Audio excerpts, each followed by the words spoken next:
20 मई साल 1916 south Georgia के islands में स्ट्रोमनेस व्हेलिंग स्टेशन के कैप्टन आराम से बैठकर खाना खा रहे थे कि तभी अचानक से एक व्यक्ति भागता हुआ चिल्लाता हुआ उनके कमरे में घुस जाता है। वो कैप्टन से तुरंत बाहर चलने को कहता है और कहता है कि आपको अपनी आंखों पर यकीन नहीं होगा। कैप्टन बाहर निकलते हैं और देखते हैं कि उनके सामने 3 व्यक्ति खड़े हैं। वो बहुत ही पतले थे और उनके चेहरे पर बड़ी दाढ़ी उगी हुई थी। ऐसा लग रहा था जैसे वो सालों से नहाए नहीं हैं। उन्होंने उनसे उनका नाम पूछा। बीच में खड़ा व्यक्ति अपना नाम बताता है और कहता है अर्नेस्ट शैकल्टन। कैप्टन 10 सेकंड्स तक कुछ भी नहीं बोलते और उनके चेहरों को देखते रहते हैं। उन्होंने ये नाम आखिरी बार 2 साल पहले नवंबर 1914 में सुना था। अर्नेस्ट शैकल्टन अपने 28 लोगों के क्रू के साथ इसी जगह पर अपनी शिप लेकर आए थे। अर्नेस्ट शैकल्टन ने कहा था कि वो अंटार्कटिका की जमीन को पैदल पार करना चाहता है। कुछ महीनों बाद जब उनके इस क्रू की कोई खबर नहीं आई तो सभी ने मान लिया कि उनकी मौत हो चुकी है। लेकिन 2 साल बाद अर्नेस्ट शैकल्टन अब फिर से कैप्टन के सामने खड़े थे। कैप्टन तुरंत उनसे पूछते हैं कि तुम्हारे बाकी के क्रू मेंबर्स का क्या हुआ। तो अर्नेस्ट शैकल्टन ने जवाब दिया कि मैं जो कहानी आपको बताने वाला हूँ उस पर आपको यकीन नहीं होगा और शायद आप भी अर्नेस्ट शैकल्टन और उनके क्रू की इस कहानी पर यकीन नहीं कर पाएंगे कि कैसे -40 डिग्री सेल्सियस के तापमान में उन लोगों ने खुद को जिंदा रखा और कैसे कुदरत ने उनके साथ एक खिलौने की तरह खिलवाड़ किया। नमस्कार दोस्तों, मैं हूँ श्याम तोमर। स्वागत करता हूँ आपका इस वीडियो में। अर्नेस्ट शैकल्टन ने अपने इस खतरनाक मिशन का नाम ट्रांस अंटार्कटिक एक्सपेडिशन रखा। प्लान सिंपल था। एक टीम वेडल सी से होकर अंटार्कटिका में जाएगी और पैदल पूरे अंटार्कटिका को पार करेगी। वहीं दूसरी टीम रॉस सी में उनका इंतजार करेगी। शैकल्टन अनुमान लगा रहे थे कि उन्हें ये काम करने में करीब 3 महीने लग जाएंगे। इस मिशन के लिए उन्होंने एंड्योरेंस नाम की एक शिप को चुना। एंड्योरेंस को इस तरह से बनाया गया था कि वो तूफान, बर्फ, हर चीज को झेल सकती थी। वहीं क्रू मेंबर्स को शैकल्टन ने बहुत ही बारीकी से चुना था। कुछ सेलर्स थे, कुछ मैकेनिक्स तो कुछ डॉक्टर्स। शैकल्टन के लिए सबसे जरूरी चीज ये थी कि उनका क्रू हर प्रेशर सिचुएशन में उनका साथ दे। अगस्त 1914 में वो लोग इंग्लैंड से निकले। ये वो दौर था जब पूरी दुनिया वर्ल्ड वॉर की तैयारी कर रही थी। अक्टूबर तक वो लोग साउथ जॉर्जिया के आइलैंड्स पर पहुंच गए, जो अंटार्कटिका का एक तरह से आखिरी पोस्ट था। वहां के लोगों ने शैकल्टन को वार्न किया कि इस वक्त बर्फ बहुत ही खतरनाक होती है, लेकिन शैकल्टन ने अपना पूरा मन बना लिया था। 5 दिसंबर 1914 को एंड्योरेंस शिप साउथ जॉर्जिया से निकलकर वेडल सी की तरफ बढ़ चली। जैसे जैसे वो लोग समुद्र में अंदर तक जा रहे थे वैसे वैसे उनके आसपास का एनवायरनमेंट बदलता जा रहा था। अभी तक क्रू मेंबर्स को खतरे का कोई भी अंदाजा नहीं हुआ था। वो लोग हंसी खुशी से जा रहे थे, लेकिन शैकल्टन की एक आंख हमेशा समुद्र की तरफ ही थी। उसकी आंखों के सामने समुद्र का पानी धीरे धीरे मोटी बर्फ में बदलता जा रहा था। हवा तेज होने लगी थी। जनवरी तक शिप इतना धीरे चल रही थी कि 1 किलोमीटर जाना भी जंग जीतने के बराबर था। फिर अचानक से एंड्योरेंस शिप समुद्र के बीचों बीच बर्फीले पानी के अंदर रुक गई। पहले तो क्रू के लोग और शैकल्टन उतना नहीं घबराए। वो इस तरह की सिचुएशन के लिए पहले से ही तैयार थे। तुरंत सभी ने अपने अपने कुदाल निकाले और नीचे उतरकर बर्फ को काटना शुरू कर दिया। जब भी थोड़ी बर्फ टूटती और शिप आगे चलने लगती तो वे लोग खुशी से चिल्ला उठते। लेकिन शैकल्टन शांति से हर चीज को ऑब्जर्व कर रहे थे। वो जानते थे कि इतनी छोटी सी जीत से कुछ नहीं होने वाला। उनकी मंजिल अभी बहुत दूर है। वो ये भी जानते थे कि हमें कभी भी ऐसा नहीं समझना चाहिए कि हम कुदरत से जीत गए हैं। एंड्योरेंस शिप कुछ इंच मूव करती और फिर दोबारा से समुद्री बर्फीले पानी में फंस जाती। क्रू के लोग अपनी हिम्मत हारते जा रहे थे। सूरज अब ऊपर आने लगा था। आप जानते ही होंगे कि समर के महीने में अंटार्कटिका में रात नहीं होती। वो लोग सूरज के नीचे ही बर्फ तोड़ते और सूरज के नीचे ही सो जाते। उन्हें लगा कि शायद अब बर्फ पिघलने लगेगी। लेकिन फरवरी का महीना खत्म होने आया और वो लोग समझ गए कि उनकी शिप सिर्फ फंसी नहीं है, बल्कि जैसे जेल में बंद हो गई हो। बर्फ की परत और ज्यादा मोटी हो चुकी थी। जिस बर्फ पर वो लोग खड़े थे वो भी एक जगह स्थिर नहीं रहती थी। वो बार बार हिलती रहती थी। आपने देखा होगा कि अंटार्कटिका में बर्फ के बड़े बड़े शीट्स पानी में तैरते रहते हैं। ऐसे ही एक बड़े बर्फ के टुकड़े से टाइटैनिक जहाज टकराया था और डूब गया था। लेकिन जिस बर्फ में शैकल्टन का शिप फंसा था वो धीरे धीरे शिप का कचूमर बना रहा था। जैसे जैसे बर्फ हिलती तो शिप और अंदर धंसती चली जाती और ऊपर से बर्फ उसे मरोड़ती जाती। इसके साथ ही वो लोग धीरे धीरे करके अपनी मंजिल से बहुत दूर फ्लोट करते हुए जा रहे थे। वो बर्फ का बड़ा टुकड़ा उन्हें वेडल सी के और अंदर ले जा रहा था। शैकल्टन ये सब होते हुए अपनी आंखों के सामने देख पा रहे थे, लेकिन वो अपनी क्रू मेंबर्स की हिम्मत को खोना नहीं चाहते थे।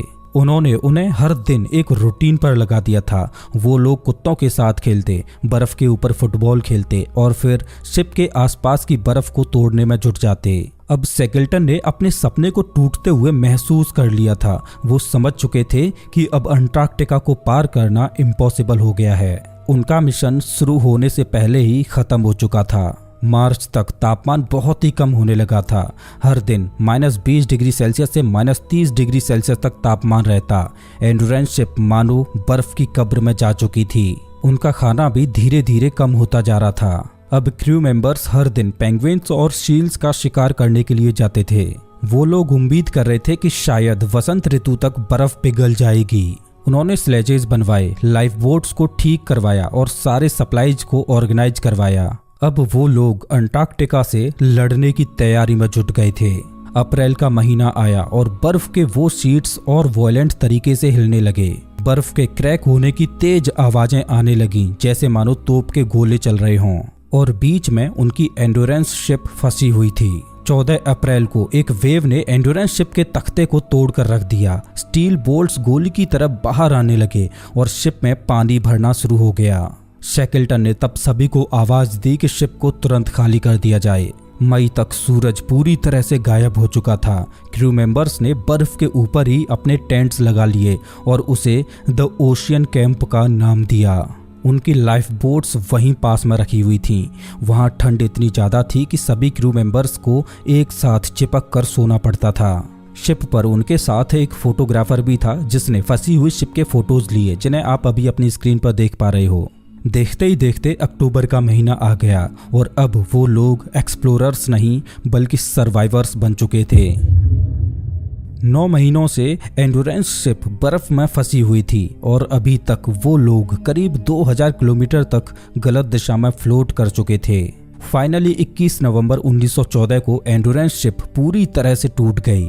उसके बस कुछ टुकड़े ही बर्फ के ऊपर पड़े थे, बाकी का पूरी शिप समुद्र के अंदर समा गई। क्रू मेंबर्स ने खाना पानी, टूल्स, नेविगेशनल गियर्स, रिकॉर्ड्स, हर चीज को बाहर निकाल लिया था। वो लोग अपनी हिम्मत हार चुके थे, लेकिन इस अंधेरे में अर्नेस्ट शैकल्टन उनके लिए सूरज की किरण की तरह सामने आए। उन्होंने अनाउंस किया कि उनका मिशन यहीं खत्म होता है और अब वो लोग अपने घर की ओर जाएंगे। उनके पास ना तो टेलीफोन था और ना ही कोई रेडियो। वे लोग बर्फ के एक टुकड़े पर फंसे हुए थे जो खुद फ्लोट कर रहा था और उन्हें ना जाने कहां ले जा रहा था। क्रू के लोग सिर्फ इसलिए हिम्मत नहीं हारे थे क्योंकि अर्नेस्ट शैकल्टन हिम्मत नहीं हारे थे। अब चूंकि उनके आसपास की बर्फ जमी हुई थी, इसलिए लाइफ बोट्स में बैठकर भी कहीं नहीं जाया जा सकता था। उन्होंने उस बर्फ के टुकड़े पर ही कैंप लगा लिया था। वो लोग तब तक इंतजार करेंगे जब तक बर्फ टूट नहीं जाती, जिसके बाद वो लोग लाइफ बोट्स में बैठकर अपने घर की तरफ निकल जाएंगे। उन्हें बर्फ में फंसे 1 साल हो चुका था। बाहर के लोगों को पता तक नहीं था कि वो लोग जिंदा भी हैं या नहीं। इस तरह के मौसम में किसी रेस्क्यू शिप के आने का भी कोई सवाल नहीं था। उनके पास 3 लाइफ बोट्स, एक स्लेज जिससे बर्फ पर चला जा सकता है और कुछ पर्सनल आइटम्स और 1 महीने का खाना मौजूद था। शैकल्टन कैलकुलेशंस करते हैं और पता लगाते हैं कि उनसे सबसे करीब का आइलैंड द पोलेट आइलैंड है। हो सकता है कि वहां पर उन्हें कुछ सप्लाईज मिल जाएं जो उन्हें कुछ और महीने जिंदा रख सकें। उन्होंने क्रू से कहा कि सभी लोग 2 पाउंड तक का सामान अपने बैग में उठाएं और बाकी ताकत स्लेज और लाइफ बोट्स को खींचने में लगाएं। जहाज के फोटोग्राफर के पास करीब 400 फोटोग्राफ्स थे, लेकिन 2 पाउंड की लिमिट की वजह से वो अपने साथ सिर्फ 150 फोटोज ही ला पाए और यही फोटोज आगे चलकर दुनिया के सामने सबसे ऐतिहासिक सबूत बन गए। कुछ हफ्तों बाद खाने की कमी की वजह से उनके साथ आए कुत्ते के बच्चों को मरना पड़ता है। हर लाइफ बोट का वजन करीब 1000 किलोग्राम था और इसे खींचना इतना आसान नहीं था और किस्मत भी उनके साथ नहीं थी। अभी तक गर्मी का मौसम आ चुका था और बर्फ की ऊपर की परत सॉफ्ट हो गई थी, जिससे उसके ऊपर चलना मुश्किल होता जा रहा था। कुछ किलोमीटर और आगे चलने के बाद उन्होंने देखा कि सामने पतली बर्फ और पानी आ चुका है। अब ना तो वो पीछे जा सकते थे और ना ही आगे। उन्होंने दोबारा उसी तैरती हुई बर्फ के ऊपर टेंट लगा दिया। खाने के लिए हर किसी को एक बिस्किट, थोड़ा सा कोको पाउडर और थोड़ा सा कैंड मीट मिलता। उन्हें हर दिन सील्स और पेंगुइन्स का शिकार करने जाना पड़ता। शैकल्टन अक्सर फूड क्वांटिटी के बारे में अपने क्रू से झूठ बोलते ताकि उनका मोटिवेशन बढ़ा सकें। वो जानते थे कि अगर इस सिचुएशन से बाहर निकलना है तो क्रू का मोटिवेशन टॉप पर रखना होगा। लेकिन तभी अचानक 30 मार्च को एक ट्रेजेडी हो जाती है। जिस बर्फ पर उन्होंने कैंप लगाया था, अचानक से उसमें एक तेज क्रैक की आवाज आती है। उनके टेंट टूटने लगते हैं। सभी लोग बाहर की ओर भागते हैं। उनके पैरों तले जमीन हिलने लगती है। कुछ लोग पानी में चले गए थे और ठंड से ठिठुर रहे थे। उन्होंने तुरंत अपने आप को सुखाने के लिए तेज बॉडी मूवमेंट्स करना शुरू कर दिया। किस्मत से किसी की भी मौत नहीं हुई, लेकिन ये उनके लिए एक चेतावनी थी कि उनकी जान कभी भी जा सकती है। अब वो लोग पूरी तरह से बर्फ की शीट पर फंस चुके थे। वो सिर्फ भगवान से प्रार्थना कर सकते थे कि उन्हें जल्द ही जमीन दिख जाए। शैकल्टन ने कैलकुलेशंस लगाई कि आखिर वो कहाँ पर हैं, तो उन्हें पता चलता है कि वो जॉइनविल आइलैंड के पास हैं, यानी कि उनका पुराना डेस्टिनेशन द पोलेट आइलैंड अब पीछे छूट चुका था। जॉइनविल आइलैंड का दिखना कोई अच्छी खबर नहीं थी, क्योंकि वो पेनिनसुला का आखिरी आइलैंड था। वहां जाना यानी पक्के तौर से मौत। अब उनके पास 2 ऑप्शन थे, नॉर्थ में मौजूद क्लेरेंस आइलैंड और एलिफेंट आइलैंड। इसके बाद हजारों किलोमीटर तक खाली समुद्र है, एक ऐसा समुद्र जिसे द ड्रैक्स पासेज कहा जाता है और जहां आज भी सेलर्स जाने से थर थर कांपते हैं। यहाँ 12 मीटर तक के वेव्स उठते हैं और लगभग 20,000 सेलर्स ने यहाँ जान गंवाई है। शैकल्टन जानते थे कि अगर वो इस बर्फ पर फ्लोट करते करते वहां पहुंच गए तो उन्हें कोई नहीं बचा पाएगा। खाने की भी भारी कमी पड़ने लगी थी। जो सड़ा गला मीट उनके पास बचा था उसे कुत्तों को दे दिया गया। पीने के पानी को जमा करने के लिए वो लोग बर्फ को एक कैन में डालते और फिर उसे अपनी जैकेट के अंदर भर लेते ताकि जिस्म की गर्मी से वो पिघल जाए। लेकिन उससे भी इन्हें सिर्फ कुछ घूंट ही पानी मिल पाता। किस्मत से सही समय पर क्रू को सी लॉइंस मिल जाते, जिसमें से उन्हें करीब 100 पाउंड तक का मीट मिल जाता। इसके अलावा कई क्रू मेंबर्स ने अपने कुत्तों को भी मार दिया था ताकि वो लोग बच सकें। 7 अप्रैल 1916 बर्फ पर तैरते तैरते उन्हें क्लेरेंस आइलैंड दिखने लगा था। ये नॉर्थ की ओर करीब 80 किलोमीटर दूर था, लेकिन तभी अचानक ईस्ट की तरफ तेज हवाएं बहने लगती हैं और उनकी तैरती बर्फ क्लेरेंस आइलैंड से दूर जाने लगती है। बर्फ की शीट भी धीरे धीरे छोटी होती जा रही थी और अब इस पर रहना सेफ नहीं था। शैकल्टन ने तुरंत ऑर्डर दिया कि वो लोग अब लाइफ बोट्स में पानी के द्वारा अपनी मंजिल की ओर जाएंगे, लेकिन तभी फिर रास्ते में उन्हें बर्फ की बहुत सारी चट्टानें मिलने लगती हैं। कुछ घंटों बाद वो एक नई बर्फ की शीट पर अपना कैंप लगा लेते हैं, लेकिन तभी अचानक वो बर्फ टूटने लगती है और बीच से 2 हिस्सों में बंट जाती है। उनका कैप्टन अर्नेस्ट शैकल्टन एक साइड में था और बाकी का क्रू दूसरी साइड। वो अपने कैप्टन को तैरते हुए उनसे दूर जाता देखते हैं, लेकिन किस्मत से क्रू हिम्मत नहीं हारता और तुरंत वो अपनी लाइफ बोट्स के जरिए अपने कैप्टन को बचा लेते हैं। इसी बीच हवा की दिशा बार बार बदल रही थी और वो बर्फ का टुकड़ा इधर उधर हिल रहा था। पहले उन्होंने सोचा कि वो क्लेरेंस आइलैंड की ओर जाएंगे, फिर उन्होंने सोचा कि उन्हें जॉर्ज आइलैंड जाना चाहिए, लेकिन फिर अंत में एलिफेंट आइलैंड जाना उन्हें सबसे बेस्ट ऑप्शन लगा, क्योंकि वहां से रेस्क्यू होने के चांसेज सबसे ज्यादा थे। अब चूंकि उनका आइसबर्ग नॉर्थ की दिशा में बह रहा था, इस वजह से टेम्परेचर भी बढ़ने लगा था। -20 डिग्री सेल्सियस से अब तापमान -8 डिग्री सेल्सियस हो गया था और अब उन्हें ज्यादा खुला समंदर दिखाई दे रहा था। एलिफेंट आइलैंड उनकी लोकेशन से करीब 160 किलोमीटर दूर था और अगले कुछ दिनों में बर्फ का वो टुकड़ा जिस पर उन्होंने अपना आखिरी कैंप लगाया था, वो अब एलिफेंट आइलैंड से करीब 50 किलोमीटर की दूरी पर पहुंच गया था। शैकल्टन ने आदेश दिया कि सभी लाइफ बोट्स को अब पानी में उतारा जाए। 15 अप्रैल साल 1916 फाइनली क्रू के लोगों ने लगभग 1.5 साल बाद पक्की जमीन महसूस की। वो लोग एलिफेंट आइलैंड पर पहुंच चुके थे, लेकिन उनकी परेशानियां अभी खत्म नहीं हुई थीं। इस आइलैंड पर उन्हें कोई परिंदा भी नजर नहीं आया। वो आइलैंड पूरी तरह से खाली था। एलिफेंट आइलैंड के आगे ड्रैक्स पैसेज था, जहां से किसी भी शिप के आने के चांसेज ना के बराबर थे। अब शैकल्टन के सामने एक नई मुसीबत थी। यहाँ से वो किसी भी बर्फ की शीट के भरोसे नहीं थे। अब उन्हें जो भी करना था खुद ही करना था। अगर शैकल्टन और उनकी टीम को जिंदा बचना है तो उन्हें यहाँ से करीब 1300 किलोमीटर दूर साउथ जॉर्जिया आइलैंड पर पहुंचना है। लेकिन छोटे लाइफ बोट्स पर 28 लोगों का 1300 किलोमीटर दूर तक ट्रेवल करना नामुमकिन था। 24 अप्रैल साल 1916 शैकल्टन ने अपने साथ 6 लोगों की टीम बनाई और अपनी छोटी सी बोट पर साउथ जॉर्जिया के आइलैंड पर निकल गए। उन्होंने पीछे छोड़े हुए अपने क्रू से वादा किया कि वो बड़ी शिप लेकर उन्हें लेने जरूर आएंगे। इस छोटी सी नाव को हाथ से चलाना पड़ता था। उन्होंने बारी बारी 4 घंटे नाव चलाना और 4 घंटे आराम करने में अपना दिन का शेड्यूल बना लिया। अंटार्कटिका में सर्दियों का मौसम शुरू हो चुका था, यानी सूरज अब कुछ ही घंटों के लिए बाहर निकलता था। बोट में उन्होंने खाना तो पैक किया था, लेकिन वो अच्छे से बैठकर खाना भी नहीं खा सकते थे क्योंकि बोट में इतनी जगह ही नहीं थी। उन्हें लेट कर अपना खाना खाना पड़ता। किसी तरह से जूझते हुए वो साउथ जॉर्जिया आइलैंड के बहुत ही करीब पहुंच गए। अपनी मंजिल से वो अब सिर्फ 3 दिन की दूरी पर थे, लेकिन तभी अचानक एक बहुत बड़ी लहर उठती है और उन्हें लगभग डुबा ही देती है। पूरा बोट जोर से हिलने लगता है। कई घंटे बीत जाते हैं। ऐसा लग रहा था कि मानो वो लहरों के बीच जिंदगी भर फंसे रह जाएंगे। लेकिन धीरे धीरे ही सही, पर वो अपनी मंजिल के करीब पहुंचते जा रहे थे।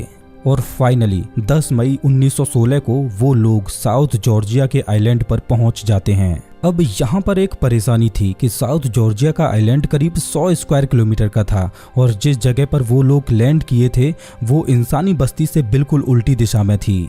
अपनी लोकेशन से उस बस्ती तक जाने के लिए उन्हें या तो दोबारा बोट से होकर पूरा घूमकर जाना पड़ता, जिसमें 200 किलोमीटर का ट्रेवल करना पड़ता, या आइलैंड की जमीन से होते हुए सिर्फ 40 किलोमीटर ट्रेवल करके जाना। लेकिन दिक्कत ये थी कि साउथ जॉर्जिया का आइलैंड बड़े बड़े पहाड़ों से घिरा हुआ था। आज तक कोई भी इसे पार नहीं कर पाया था और शैकल्टन के पास तो जरूरी सामान भी नहीं था जिससे वो पहाड़ को पार कर सकें, लेकिन उसके पास और कोई रास्ता भी नहीं था। उन्होंने अपने साथ 3 व्यक्तियों को लिया और तुरंत सामने खड़े पहाड़ पर चढ़ना शुरू कर दिया। किसी तरह से बर्फ में चलते चलते वो चोटी तक पहुंच गए, लेकिन उस पार जब उन्होंने देखा तो वहां पर सिर्फ गहरी खाई थी। वो उस पहाड़ से नीचे उतरे और दोबारा दूसरे पहाड़ पर चढ़कर दूसरी ओर जाने का रास्ता ढूंढने लगे। इस तरह से उन्हें करीब 3 पहाड़ चढ़ने पड़े, लेकिन उन्होंने हार नहीं मानी। फाइनली चौथा पहाड़ चढ़ते हुए जब उन्होंने उस पार देखा तो उन्हें वो इंसानी बस्ती दिख गई। उस जगह का नाम था स्टॉर्मनेस वेलिंग स्टेशन। 2 साल पहले शैकल्टन और उनका क्रू इन्हीं लोगों से मिले थे। 20 मई 1916 को अब वो वहीं दोबारा पहुंच चुके थे। वेलिंग स्टेशन पर मौजूद लोग शैकल्टन और उनके साथियों को देखकर हक्के बक्के रह गए। सबको लगा कि वो लोग अंटार्कटिका में मारे जा चुके हैं, लेकिन शैकल्टन अब उनके सामने खड़े थे। उनकी दाढ़ी बहुत बड़ी हो चुकी थी और पूरा चेहरा काला पड़ चुका था। वेलिंग स्टेशन के कैप्टन ने तुरंत उन्हें कुछ कपड़े और खाने के लिए सामान दिया। इसके बाद शैकल्टन ने तुरंत पहले तो अपने उन 3 साथियों को बचाया जो साउथ जॉर्जिया के आइलैंड के उस पार उनका इंतजार कर रहे थे। इसके बाद उन्होंने दुनिया से दरख्वास्त की कि सब उनकी मदद करें ताकि एलिफेंट आइलैंड पर फंसे उनके 22 क्रू मेंबर्स को बचाया जा सके। उन लोगों को चिली सरकार की ओर से एक बड़ी बोट दी गई जिसे बर्फ को काटकर चलाया जा सकता था। शैकल्टन खुद उस जहाज को चला रहे थे, लेकिन बदकिस्मती से 3 बार उनका जहाज बर्फ में ऐसे फंसा कि उन्हें दोबारा लौटना पड़ गया। लेकिन शैकल्टन ने हार नहीं मानी और एक बार फिर एलिफेंट आइलैंड की ओर निकल पड़े। 30 अगस्त 1916 शैकल्टन फाइनली एलिफेंट आइलैंड पर पहुंच ही जाते हैं और अपनी आंखों के सामने का नज़ारा देखकर दंग रह जाते हैं। उनके क्रू मेंबर्स ने अपनी बोट्स को पलटकर अपने लिए कैंप्स बना लिए थे। शैकल्टन की गैर मौजूदगी में उन्होंने फ्रैंक वाइल्ड नाम के एक आदमी को कैप्टन बना दिया था। वे लोग पेंगुइन्स और सील्स को मारकर अपने लिए खाने की व्यवस्था करते। फ्रैंक वाइल्ड हर दिन सुबह उठकर अपने क्रू मेंबर्स का उत्साह बढ़ाता था और उनसे कहता कि शैकल्टन आ जाने वाले हैं, तैयार हो जाओ। अब वो सब घर जा सकते थे। तो दोस्तों ये थी अर्नेस्ट सैकल्टन और उनके 28 क्रू मेंबर्स की एक जज्बाती कहानी। तो इस वीडियो में बस इतना ही। वैसे आप हमारा ये वीडियो कौन से शहर से देख रहे हो मुझे कमेंट करके जरूर बताएं। मिलता हूँ मैं आपसे एक नई वीडियो में, तब तक के लिए नमस्कार।